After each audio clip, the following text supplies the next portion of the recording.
Good afternoon. It may be chilly outside, but things are about to heat up here on Football Focus. Shay Given and Nader Manua have shunned the warm weather training camp to join us in the studio today.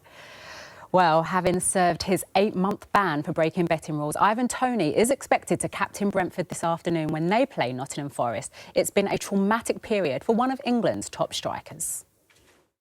Shay, do you think then, because in the first part of this ban, not actually even as a player, because it's the person in that it's like that 8-year-old kid that's going out to play his first game. You look at the team at the moment, they have struggled to replace his God. Like you said, Shay, the Brentford fans there.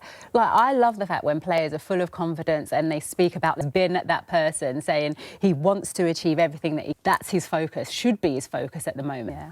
Well, it's good to see him back today. Well, if you've been, thank you for joining us. First of all, what could actually have on the pitch as Nuno Espirito gain an advantage, on-field pitch advantage, because they've had to sell. So, Nader. Yeah, absolutely. And those are charges to develop. We'll be keeping across it all here on Football Focus. But for now, let's take a look at this weekend's Premier League fixtures. Max Kilman has become an essential member of the Wolves backline. He started every Premier League game this season, and with Liam McDevitt being an essential member of our Football Focus team, it's only right he went along for a chat.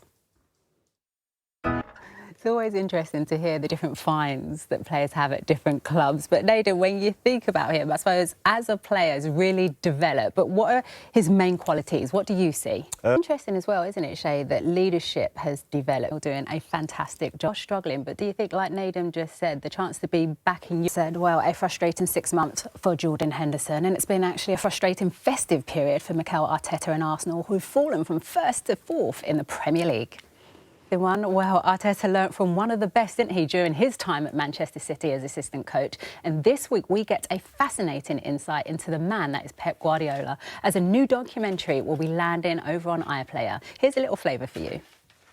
Yeah, it sounds like exactly what he's doing. While the Premier League is still on its winter break, the Women's Super League is back from theirs.